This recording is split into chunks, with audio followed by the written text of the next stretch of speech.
विक्रम और उनकी सेना ने ताम्रसिद्ध के गढ़ तक पहुंचने के लिए कई कठिनाइयों का सामना किया।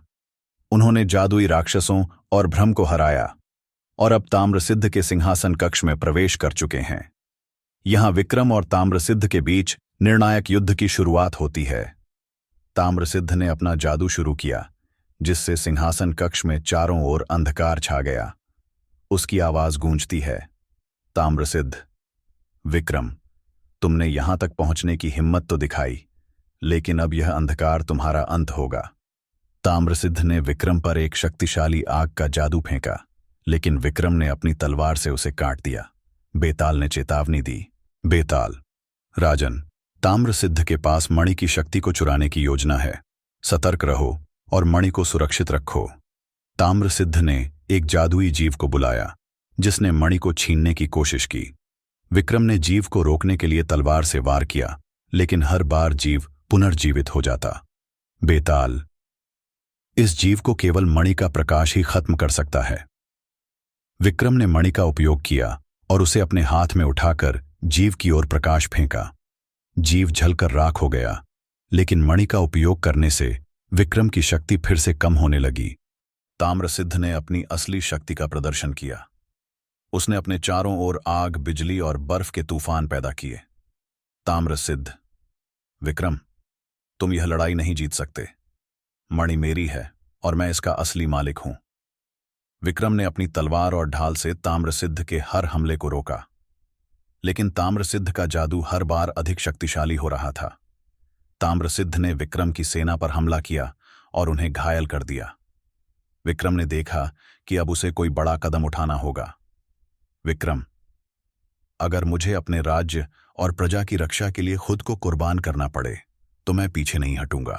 विक्रम ने मणि को अपनी छाती के पास रखा और उसकी पूरी शक्ति को केंद्रित किया। मणि से एक तेज रोशनी निकली, जिसने ताम्रसिद्ध के जादू को बेअसर कर दिया। लेकिन इस शक्ति का उपयोग करने से विक्रम घायल हो गया और कमजोर पड़ गया। ताम्रसिद्ध अब कमजोर हो चुका था। उसकी जादुई शक्तियां खत्म होने लगीं। ताम्रसिद्ध, यह कैसे संभव है? मैं अमर हूं, कोई मुझे हरा नहीं सकता। बेताल, ताम्रसिद्ध, तुम्हारा पतन इसलिए हुआ क्योंकि तुमने अपनी शक्ति को अधर्म और स्वार्थ के लिए इस्तेमाल किया। सत्य और न्याय की शक्ति हमेशा विजयी होती है। विक्रम ने आखिरी वार किया और ताम्रसिद्ध का अंत कर दिया। ताम्रसिद्ध के अंत के बाद मणि ने विक्रम से बात की। मणि, राजा विक्रम, तुमने मुझे न्याय और सत्य की रक्षा के लिए इस्तेमाल किया, लेकिन अब तुम्हें यह तय करना होगा कि मैं कहां जाऊं। क्या मैं तुम्हारे पास रहूं या किसी सुरक्षित स्थान पर? विक्रम ने उत्तर दिया, मणि, तुम्हारी शक्ति महान है, लेकिन तुम्हारा उपयोग केवल उस समय होना चाहिए जब यह अत्यंत आवश्यक हो। तुम्हें ऐसी जगह रहना चाहिए जहां कोई अधर्मी तुम्हें न पा सके। मणि ने रोशनी छोड़ी और स्वयं को आकाश में विलीन कर दिया। विक्रम और उनकी सेना विजयी होकर राज्य लौटे। प्रजा ने उनका भव्य स्वागत किया। प्रजा, राजा विक्रम की जय, सत्य और न्याय की जय। यह विजय केवल मेरी नहीं, बल्कि सत्य, साहस और एकता की है। हम हमेशा यह याद रखें कि न्याय और सत्य की राह ही सच्ची राह है। राजमहल में सब कुछ शांत हो चुका था। विक्रम अपनी तलवार और कवच को एक कोने में रखते हुए गहरी सोच में थे। बेताल ने अपनी रहस्यमय हंसी के साथ उनसे बात की। बेताल, राजन, तुमने अपनी वीरता और बुद्धिमानी से कई कहानियों को पूरा किया, लेकिन अब समय आ गया है कि मैं तुम्हें अपनी कहानी सुनाऊं। विक्रम ने हैरानी से पूछा, विक्रम, तुम्हारी कहानी? बेताल, तुम कौन हो और तुम्हारे इस रहस्यमय जीवन का उद्देश्य क्या है? बेताल ने अपनी आवाज में एक गंभीरता लाते हुए कहा, बेताल, मैं केवल एक साधारण आत्मा नहीं हूं। मेरा असली नाम वेदाचार्य था। मैं एक महान तपस्वी और तांत्रिक था, जिसने अपने जीवन में ज्ञान और शक्ति की तलाश की। लेकिन एक दिन मैं अधर्म और शक्ति के मोह में फंस गया। मैंने अपनी शक्तियों का उपयोग दूसरों को कष्ट देने के लिए किया। विक्रम, फिर तुम्हारे साथ क्या हुआ? बेताल, मेरे अधर्म का परिणाम यह हुआ कि मुझे श्राप मिला। मुझे आत्मा के रूप में भटकने के लिए छोड़ दिया गया, ताकि मैं अपनी गलतियों का प्रायश्चित कर सकूं। मुझे तब तक मुक्ति नहीं मिलेगी जब तक मैं किसी ऐसे व्यक्ति की सेवा न करूं जो सत्य और धर्म की राह पर हो। बेताल, राजन, तुम्हारे साथ बिताया हर पल मेरे लिए एक सबक था। तुमने न केवल मुझे बल्कि इस दुनिया को यह सिखाया कि सत्य और धर्म की शक्ति सबसे बड़ी है। ताम्रसिद्ध को हराकर तुमने मेरी यात्रा को भी पूर्ण कर दिया है। अब मैं इस संसार से मुक्त हो सकता हूं, विक्रम ने गंभीर स्वर में कहा। विक्रम, बेताल, तुमने हमेशा मेरा मार्गदर्शन किया। तुम्हारे बिना यह संभव नहीं था। मैं तुम्हें अपनी प्रजा और राज्य का रक्षक मानता हूं। बेताल ने विक्रम के सामने हाथ जोड़कर कहा, बेताल, राजन, अब मेरी मुक्ति का समय आ गया है, लेकिन मेरी यह विदाई केवल शरीर की है। मेरी यादें और मेरे द्वारा दिए गए सबक हमेशा तुम्हारे साथ रहेंगे। विक्रम ने मणि का अंतिम प्रकाश बुलाया और बेताल को उस प्रकाश में लीन होते देखा। बेताल ने मुस्कुराते हुए कहा, बेताल, राजन, यह मेरी आखिरी कहानी थी। अब तुम्हें अकेले सत्य और धर्म की राह पर चलना होगा। बेताल का शरीर प्रकाश में बदलकर आकाश में विलीन हो गया। बेताल की विदाई के बाद विक्रम ने अपने राज्य में एक सभा बुलाई। विक्रम, ताम्रसिद्ध का अंत और बेताल की मुक्ति हमें सिखाती है कि शक्ति का उपयोग हमेशा न्याय और सत्य के लिए होना चाहिए। हमें यह भी याद रखना चाहिए कि कोई भी शक्ति स्थायी नहीं होती, लेकिन सत्य और धर्म अमर हैं। उन्होंने राज्य में नए कानून लागू किए जो प्रजा की भलाई और न्याय सुनिश्चित करते थे। कुछ महीने बीतने के बाद एक रहस्यमय संदेशवाहक विक्रम के पास आया। संदेशवाहक, राजन, एक नया संकट तुम्हारी प्रतीक्षा कर रहा है। यह संकट तुम्हारे साहस और ज्ञान की नई परीक्षा लेगा। विक्रम ने मुस्कुराते हुए कहा, हर संकट एक नई शुरुआत है। मुझे दिखाओ कि सत्य और धर्म की राह पर अगली लड़ाई कहां है। विक्रम अपनी तलवार उठाकर एक नई यात्रा पर निकलने के लिए तैयार हो गए। एक रहस्यमय संदेशवाहक ने विक्रम को कालजयी नामक एक प्राचीन और दुष्ट आत्मा के जागने की सूचना दी। विक्रम ने अपने साहस और धर्म का सहारा लेते हुए संकटग्रस्त राज्य की ओर प्रस्थान किया। वहां अंधकार और भय का साम्राज्य फैला हुआ था। अब विक्रम का सामना कालजयी से होने वाला है। विक्रम अपनी सेना के साथ कालजयी के प्राचीन मंदिर में प्रवेश करते हैं। मंदिर की दीवारों पर अजीब चित्र बने हैं, जिनमें अंधकार, विनाश और बलिदान के दृश्य दिखाए गए हैं। अचानक एक गूंजती आवाज पूरे मंदिर में फैलती है, कालजयी। विक्रम, क्या तुम सोचते हो कि अपनी तलवार और साहस से मुझे हरा सकोगे? मैं काल का स्वामी हूं। मृत्यु और अंधकार मेरे साथी हैं। विक्रम ने अपनी तलवार निकालते हुए कहा, विक्रम, कालजयी, अंधकार का साम्राज्य कितना भी बड़ा क्यों ना हो, सत्य और धर्म की रोशनी हमेशा उसे मिटा देती है। तुम्हारा अंत निकट है। कालजयी ने अपनी शक्ति से अंधकार के योद्धाओं को बुलाया। ये योद्धा विशाल और डरावने थे और उनका हर वार बिजली की तरह तेज था। विक्रम और उनकी सेना ने उन पर हमला किया। सेनापति, राजन, ये योद्धा असली नहीं है। यह कालजयी का जादू है। हमें इनके मूल स्रोत को नष्ट करना होगा।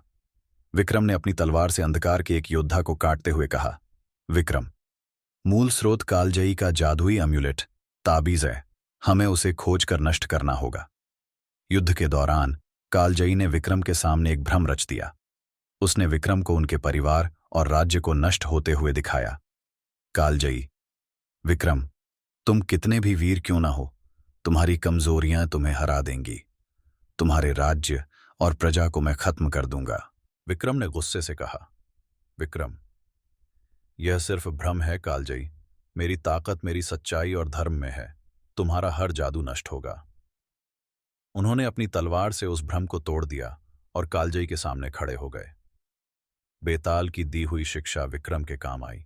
उन्होंने कालजयी के ताबीज की शक्ति को पहचान लिया। यह ताबीज कालजयी को अजेय बनाता था।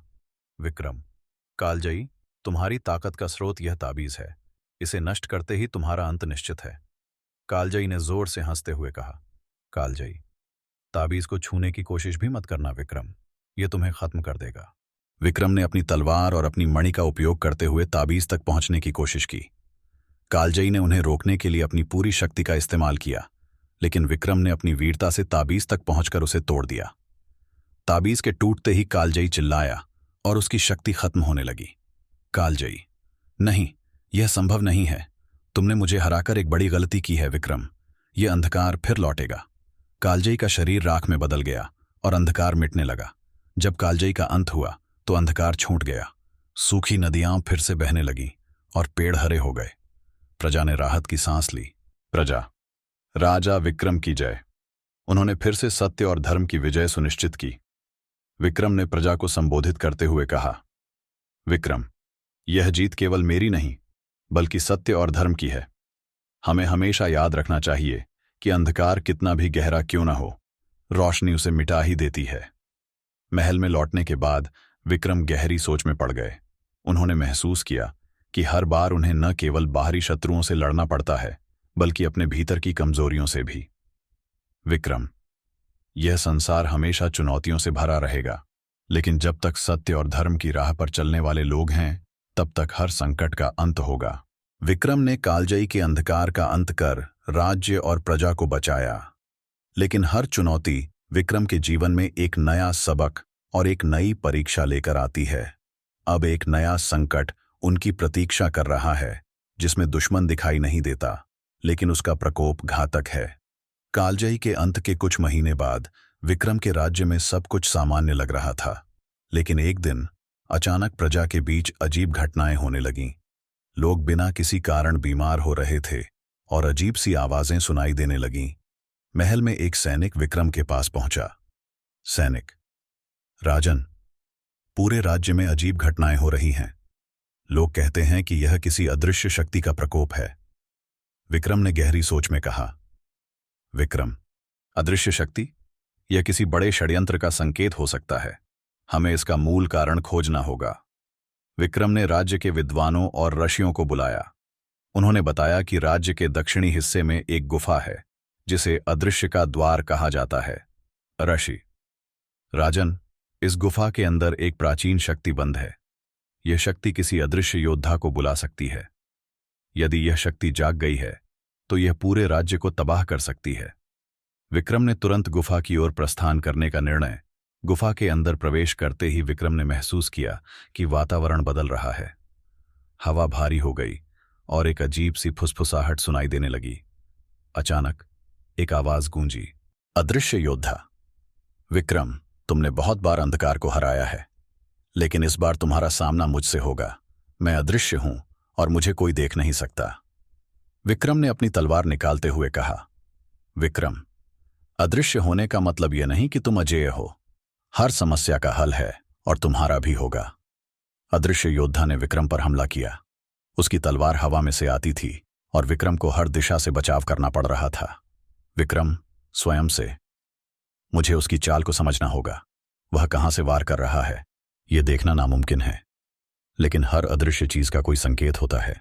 विक्रम ने चारों ओर ध्यान से देखा और महसूस किया कि अदृश्य योद्धा की उपस्थिति से हवा की गति बदल रही है। उन्होंने अपनी मणि का उपयोग करते हुए उस शक्ति को देखने का प्रयास किया।